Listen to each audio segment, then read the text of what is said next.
Why is everything so dark and cold? The water keeps rising around me, seeping through tiny holes in this strange box that has become my prison. My tiny paws scratch desperately at the walls, but there's no escape.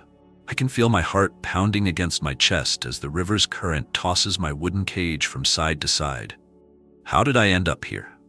Just hours ago, I was curled up in my favorite spot behind the dumpster, my black fur blending perfectly with the shadows. The alley had become my home after my mother disappeared, leaving me to fend for myself. The smell of rotting fish and stale bread had become familiar, almost comforting.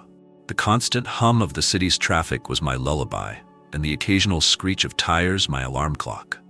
I remember the heavy footsteps approaching, so different from the usual hurried steps of passers-by. The scent was unfamiliar, threatening. My whiskers twitched with anxiety as I tried to make myself smaller, pressing my body against the cold concrete. But they saw me. Those rough hands grabbed me before I could dart away, my claws uselessly scraping against thick leather gloves. The world turned into a blur of motion and muffled sounds. My captors' voices were harsh, their laughter even harsher as they stuffed me into this wooden box. The smell of fresh-cut wood mixed with my fear scent made me dizzy. Through the tiny gaps, I could see glimpses of a gray sky and feel the bite of autumn wind against my fur. The journey seemed endless, the box swaying with each step they took. My sensitive ears picked up the sound of rushing water growing closer, and my stomach twisted with dread.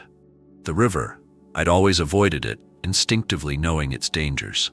Now its roar filled my ears as they approached its banks. Their words were lost in the sound of the current, but their intentions became clear as I felt the box being lifted. For a moment, I was floating, suspended in air. Then came the impact, cold, shocking, absolute. Water began seeping through the cracks, turning my prison into a potential tomb. My whiskers detected the changing pressure as the box sank deeper, then bobbed back up, caught in the river's powerful grip. Each breath became precious as the water level slowly rose. The river's current swept me along, my tiny body being tossed about inside the box like a leaf in a storm. My claws ached from trying to find purchase on the slippery wood, and my fur was becoming heavy with water. The smell of my own fear was overwhelming in the confined space, mixing with the river's muddy scent. Through gaps in the wood, I caught fleeting glimpses of the world outside. Concrete bridges passing overhead, trees bending over the water's edge, the sun occasionally breaking through clouds. Each flash of light gave me hope, even as the water continued to rise. My young life had been hard, but nothing had prepared me for this fight for survival. The temperature was dropping as evening approached, and my wet fur offered little protection against the cold. I could feel my strength beginning to fade, my movements becoming slower despite the urgency of my situation. The box had become my entire world, a world that was slowly filling with freezing water. My green eyes, usually so sharp and alert, struggled to pierce the growing darkness. The sound of the river seemed to be getting louder, or maybe it was just my fear making everything more intense. I thought of my mother, wondering if she had faced a similar fate. Was this why she never returned to our alley? Suddenly, the box slammed into something hard, the impact sending me tumbling. For a moment, everything stopped spinning. Through one of the larger gaps, I saw movement on the riverbank, a human figure. Different from my captors, this one moved with purpose, but without menace. Could this be a chance for survival? The current threatened to pull me away from this potential rescuer, but fate or luck kept my box snagged on whatever had stopped my downstream journey. My throat was raw from crying, but I gathered what strength I had left and let out the loudest meow I could manage. Please, please hear me. The sound of splashing grew closer, and a new scent cut through the river's muddy smell. The scent of hope. My tiny heart raced with a different kind of fear now. Would this human help me, or would they be like the others? In my short life, humans had shown both cruelty and kindness, and I had no way of knowing which to expect. I pressed my eye against the largest gap in the wood, trying to track the approaching figure. The water was up to my chest now, my legs trembling with cold and exhaustion. Each breath came in short gasps as I fought to keep my head above water. Just a little longer, I told myself. Just a little longer. Through the gap, I saw hands reaching toward the box, different hands from before. These moved with gentle urgency rather than cruel intent. The box shifted, and for a terrifying moment, I thought I would be submerged again. But then I felt upward movement, and the sound of the river began to fade. A crack of light appeared as the box was lifted from the water. My fur was plastered to my body, making me look even smaller than I was. The hands were working at the box now, trying to find a way to open it. I gathered my remaining strength, ready to flee if necessary, but hoping, truly hoping, that this might be my salvation. The wood creaked, then splintered. Fresh air rushed in, carrying the scent of my rescuer. Through my fear and exhaustion, I felt something I hadn't experienced since losing my mother, the faintest glimmer of trust. As the last board was pulled away, I saw the face of my savior clearly for the first time. What happened next would change my life forever, but in that moment, all I could do was shiver and stare up at the human with my bright green eyes, silently pleading for help. The river had tried to claim me, but somehow, against all odds, I had survived. Now, as the last rays of sunlight painted the sky in shades of hope, I stood at the threshold between my past and whatever future awaited me. My whiskers trembled as I picked up new scents. Warm fabric, something that smelled like food, and most importantly, no trace of threat or malice. The human was speaking softly, their voice different from any I'd heard before. It reminded me of my mother's purr, gentle, soothing, safe. For the first time since being thrown into the river, I allowed myself to believe that I might actually survive this ordeal. My legs were weak, my fur was soaked, but my spirit, that fierce, fighting spirit that had kept me alive on the streets, was unbroken. Whatever came next, I had made it through the darkest part of my journey. The human's hand extended toward me, moving slowly, giving me time to decide. Trust didn't come easily after what I'd been through, but neither did survival. Sometimes I was learning, you had to take a chance on kindness, even when experience taught you to fear. With the river's roar still echoing in my ears, I made my choice. My survival instinct took over as the first wave of icy water hit my paws. The scent of wet wood and my own fear made the air inside the box almost unbreathable. My black fur, now soaked through, no longer offered protection against the cold that seemed to penetrate my very bones. The weight of the water made every movement a struggle, as I desperately tried to keep my head above the rising surface. The river's sounds were deafening, echoing against the wooden walls of my prison.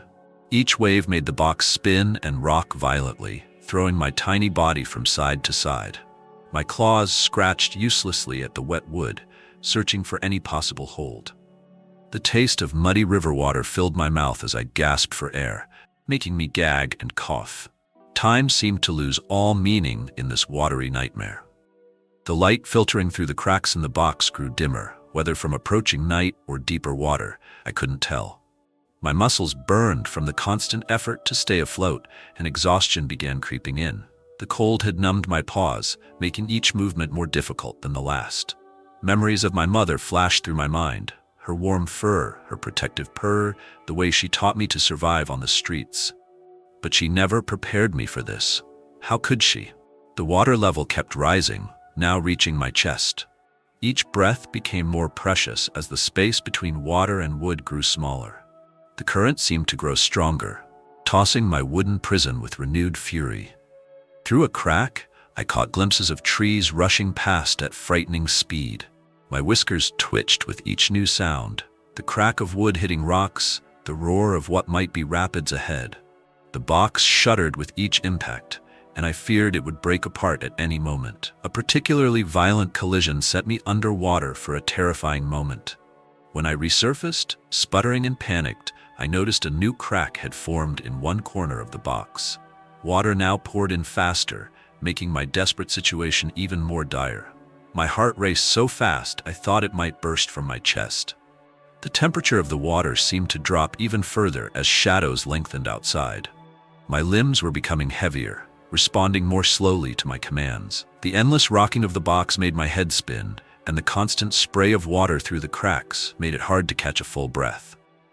Still, some primal instinct refused to let me give up. I thought of the cruel humans who had put me here, their harsh laughter still echoing in my memory. Why would they do this? What had I done to deserve such treatment? The questions swirled in my mind like the waters around me, finding no answers. My only focus now had to be survival, but even that seemed increasingly impossible. A sudden drop in the river's level sent my box plummeting. For a heart-stopping moment, I was weightless. Then came the impact. Water rushed in through every crack and seam, and for a terrible moment, I was completely submerged. My lungs burned as I fought my way back to the surface, clawing desperately at the wooden walls. The box was taking on more water now, tilting dangerously to one side. Each wave threatened to flip it completely, which would surely mean the end for me. My movements were becoming sluggish, my strength fading fast. The cold had seeped into every part of my small body, making even the simplest actions require immense effort. Through one of the larger cracks, I caught a glimpse of something massive looming ahead. A bridge, its concrete pillars rising from the churning water like giant legs. The current was pulling me directly toward one of these pillars. Fear gripped me anew as I realized the impact could shatter my already fragile prison. The roar of the water grew louder as we approached the bridge. I braced myself as best I could, pressing against the least damaged corner of the box. The impact, when it came, was even worse than I'd feared. The sound of splintering wood filled my ears as my prison collided with the concrete pillar. Water rushed in through new cracks, and the box began to break apart. Pieces of wood floated away, leaving me increasingly exposed to the river's fury. My claws scrabbled frantically at what remained of the box, knowing that once it completely disintegrated, I would be at the full mercy of the current. The next wave nearly tore me from my precarious hold. My muscles screamed in protest as I clung to a remaining plank, the only thing keeping me from being swept away. The bridge above cast deep shadows over the water, making it hard to see what lay ahead. The uncertainty was almost as terrifying as the immediate danger. Another section of the box broke away, leaving me even more vulnerable. The current pulled at my fur, trying to drag me under. Each breath was a battle now, as waves constantly washed over my head. My vision began to blur, whether from water or exhaustion. I couldn't tell. The cold had become so intense it felt like burning. Through my fading consciousness, I became aware of a new sound above the river's roar. Voices, human voices. Different from those who had thrown me in, these seemed urgent, concerned. But I had no strength left to call out, no energy to do more than simply hold on and hope that somehow someone would spot my tiny black form against the dark water. The world had narrowed to a single focus: survival. Nothing else mattered now. Not the past, not the future. Just the desperate need to keep my head above water for one more moment. One more breath. The river seemed determined to claim me, its powerful current constantly trying to tear me away from the relative safety of my broken box. My grip was weakening, my claws barely able to maintain their hold on the waterlogged wood. The cold had become an entity of its own, seeping into my very bones and making every movement an immense effort. Through half-closed eyes, I watched pieces of my former prison float away, knowing I would soon follow. The voices were closer now, accompanied by the sound of splashing. Hope flickered faintly in my chest, but I was too exhausted to even lift my head. The current tugged at my body with renewed force, as if sensing rescue might be near and determined to drag me away first. My world began to fade to black around the edges. What happened next would either be my salvation or my end. There was no energy left for anything in between. As consciousness began to slip away, I sent a silent plea to whatever force might be listening. If this was to be my last moment, I hoped it would be quick. If not, I prayed for the strength to hold on just a little longer. The world came back into focus with a sudden jolt. Hands reaching through the water, voices calling out above me. Through my exhaustion, I tensed, remembering the cruel hands that had put me here. But these were different, urgent yet gentle as they grasped what remained of the wooden box. The movement upward was disorienting after so long being tossed by the current. Water streamed from my fur as I emerged into the air, still clinging desperately to my piece of wood. The evening air felt shockingly cold against my wet body, causing violent shivers to rack my tiny frame. A blanket appeared, soft and warm against my sodden fur. The hands that held me were careful, almost tender, as they began rubbing life back into my frozen limbs. My eyes, heavy with exhaustion, struggled to focus on the faces above me. They were speaking in soft, concerned tones, so different from the harsh laughter I remembered. My instincts screamed to run, to fight, to escape these strange humans, but my body had nothing left to give. The warmth of the blanket was seeping into my bones, and for the first time in what felt like forever, I wasn't fighting just to keep my head above water. The gentle hands continued their work, slowly bringing feeling back to my numb paws. More humans arrived, their footsteps thundering on the bridge above. Someone produced a small bottle, and suddenly the scent of warm milk reached my nostrils. My stomach clenched with hunger. How long had it been since I'd eaten? The bottle was offered carefully, giving me the choice to accept or refuse. Despite my fear, survival instinct took over. The milk was warm and sweet, nothing like the dirty river water that had nearly claimed my life. Each swallow brought more strength back to my tired body. The humans continued speaking softly, their voices becoming less frightening with each passing moment. A new scent caught my attention, antiseptic and strange, but somehow promising safety. Through half-closed eyes, I saw someone in white approach, carrying what looked like a small bag. My rescuers conferred with this newcomer, their voices serious but kind. The word veterinarian floated through the air. The examination that followed was gentle but thorough. Hands checked my breathing, my heartbeat, looking for injuries from my ordeal. The vet's touch was professional and careful, nothing like the rough handling I'd endured before. Despite my lingering fear, I found myself relaxing slightly under their ministrations. Time seemed to move differently now. The immediate terror of drowning was past, replaced by a strange numbness that wasn't entirely unpleasant. My body felt heavy, drained of all energy, but the panic had subsided. The humans continued their work, wrapping me in fresh, dry blankets and discussing something in low voices. A decision seemed to be reached. I was lifted again, this time into some kind of carrier. But unlike the wooden box that had nearly become my tomb, this one was warm, dry, and lined with soft fabric.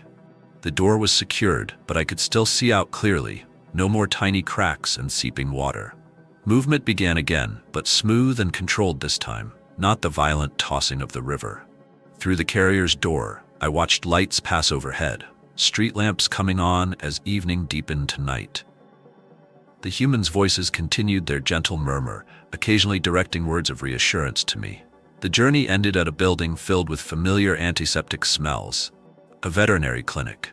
More hands, all professional and gentle, transferred me to an examination table. The bright lights should have been frightening, but compared to the dark river, they felt almost welcoming. Everything was clean, ordered, safe. Warmth began to return to my body as they worked, using special equipment to monitor my condition. The shivering gradually subsided, replaced by a bone-deep exhaustion. My fur was carefully dried, each movement designed to comfort rather than frighten. For the first time since being thrown in the river, I felt my guard beginning to lower. Someone brought more warm milk, this time in a small bowl. The humans watched with obvious relief as I managed to drink a little more. Their happiness at my recovery seemed genuine, their concern real. It was a strange feeling after so much cruelty to be treated as something valuable, something worth saving.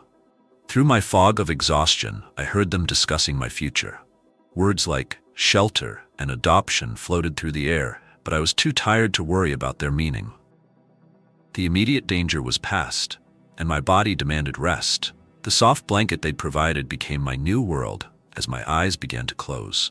The last thing I remember before drifting off was a gentle hand stroking my now dry fur, and a voice promising that everything would be all right.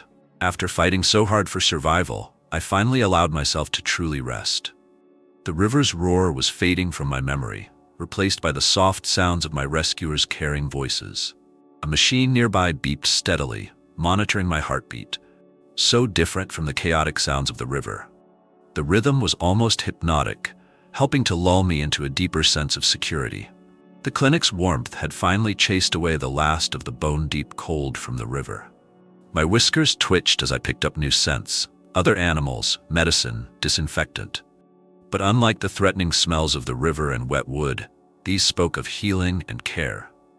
My small body still ached from the ordeal, but the pain was dulling, replaced by a growing sense of safety.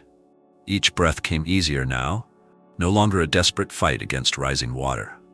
The humans moved quietly around me, their presence becoming less frightening with each gentle touch and soft word. Something fundamental had shifted in my young life, a turning point between mere survival and the possibility of truly living. The night deepened outside the clinic's windows, but inside, under bright lights and caring hands, a new chapter of my life was beginning. Whatever tomorrow might bring, I had survived the impossible. My river ordeal was ending, and with it, my distrust of all humans was beginning to crack, like the box that had nearly claimed my life. Each day brought small victories as my strength returned. The clinic became my temporary home, a place of warmth and regular meals. My black fur regained its shine, no longer matted and dull from the river water. The gentle hands that cared for me never raised in anger, and slowly, I learned to lean into their touch. The sound of running water no longer sent me into panic, though the memory of the river remained. The veterinarians monitored my recovery with patient dedication, celebrating each milestone. My appetite returned with vigor, and the food they provided was better than anything I'd known on the streets. Other animals came and went from the clinic, their stories different, but their needs the same: healing, care, a chance at a better life. I watched them from my comfortable bed, no longer the frightened kitten who'd nearly drowned. My green eyes, once wide with terror, now held a calmer, more confident gaze. The humans spoke often of something called adoption, their voices hopeful when they checked my progress. I didn't fully understand the word, but their tone promised something good. My days fell into a peaceful routine. Regular meals, gentle examinations, and increasingly longer periods of playful interaction. The terror of the wooden box began to fade, replaced by new experiences. They provided toys, small mice that squeaked, balls with bells inside, even a scratching post that was all my own. Each day, I discovered new ways to be a kitten, not just a survivor. The simple joy of play was a revelation. The young woman began visiting regularly, spending hours just sitting near my bed. Her scent became familiar, comforting. She would read books or work on something she called a laptop, all while speaking to me in soft, gentle tones. Unlike my previous experiences with humans, her presence brought peace rather than fear. My trust grew slowly but steadily. When she offered her hand, I found myself moving toward it instead of away. The first time I allowed her to pet me, her smile lit up the room. The clinic staff celebrated this milestone, understanding that my healing wasn't just physical. My heart was learning to trust again. The nightmares of the river began to fade, replaced by dreams of warmth and safety. My muscles regained their strength, and I discovered the joy of jumping, playing, and exploring my surroundings. The clinic staff encouraged these adventures, creating safe spaces for me to test my growing confidence. One day, they dressed me in something soft they called a harness, bright blue against my black fur. The young woman who had become my frequent visitor held me close as we left the clinic for the first time. The outside world was different now, viewed from the safety of caring arms rather than from behind a dumpster. Her home became my new territory, a warm apartment filled with sunlit windows and cozy corners. She created spaces just for me, a cat tree by the window, soft beds in quiet nooks, toys scattered about for my entertainment. The river seemed like a distant memory as I claimed this new space as my own. Gradually, I learned the rhythms of home life. The sound of her key in the lock meant dinner and companionship. The sunbeam that crossed the living room floor each afternoon became my favorite napping spot. The window overlooking the street provided endless entertainment as I watched the world below. Each day brought new discoveries: the joy of a cardboard box, so different from my last experience with boxes, the comfort of a lap freely offered, the satisfaction of a full food bowl. My purr, unused for so long, returned, first as a quiet rumble, then growing stronger with my confidence. The woman, my new human, seemed to understand when I needed space and when I craved comfort. On stormy nights, when the sound of rain against windows brought back frightening memories, she would sit near me, offering gentle reassurance until the fear passed. Our bond grew stronger with each such moment. Other humans visited sometimes, friends, she called them. I learned that not all humans meant harm, though I remained cautious with strangers. My human would proudly tell them my story, and I understood from their reactions that my survival was something remarkable. They called me brave, a fighter. My reflection in mirrors showed a different cat from the terrified kitten in the river. My fur was glossy, my eyes bright, my body strong and well-fed. The scar on my paw from the wooden box had healed, leaving only a small mark as a reminder of my journey. I carried myself with a new dignity, no longer afraid. Life settled into happy patterns. Mornings meant cuddles and breakfast, days were filled with exploration and play, evenings brought quiet companionship. I learned to ask for what I needed: attention, food, play, and found joy in being understood and cared for. The trauma of the river became just one chapter in my story, not its defining moment. The young woman would sometimes work from home, and I discovered my talent for being a devoted office assistant. I would supervise her work from the desk, provide necessary breaks by demanding attention, and offer comfort during stressful moments. Our routines became a dance we both knew by heart. As seasons changed, I watched snow fall for the first time from the safety of my window perch. The river that had nearly claimed my life froze over, its danger locked away under ice.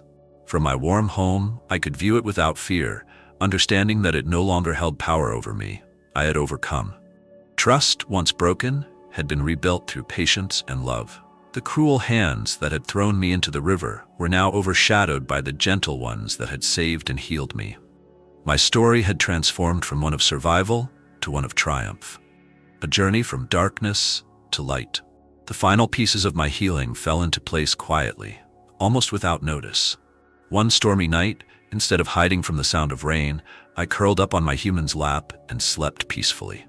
The past had lost its sting, replaced by the security of knowing I was home, I was safe, and I was loved.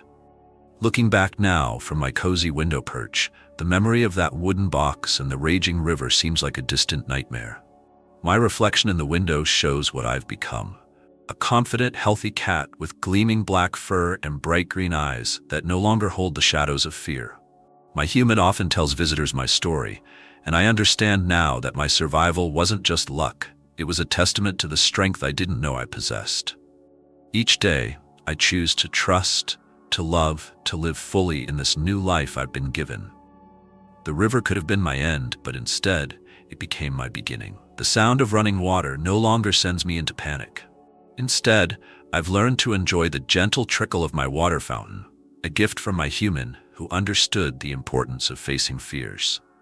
Each small victory over my past trauma has built upon the last, creating a foundation of confidence and security.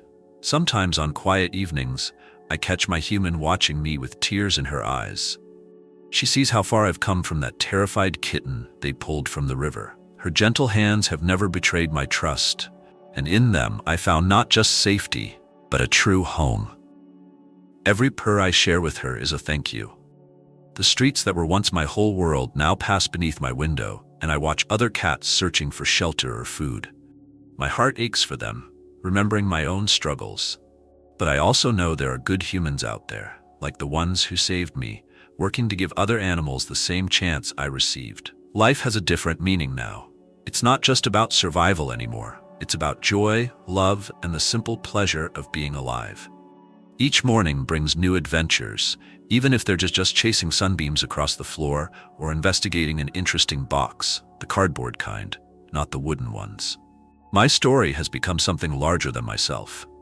The clinic where I recovered uses it to encourage people to adopt black cats, often overlooked in shelters.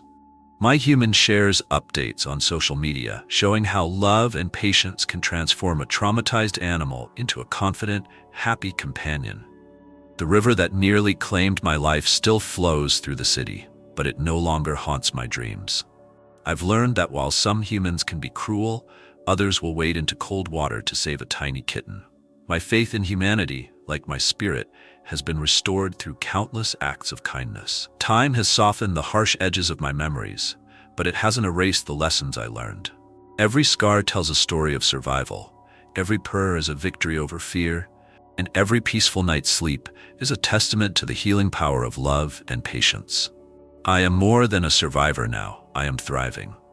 As I curl up in my favorite spot, watching the city lights come on while my human prepares dinner, I know with certainty that this is where I belong. My journey from that sealed box to this warm home was more than just a fight for survival. It was a path to discovering what it truly means to be loved, to be safe, and to be home.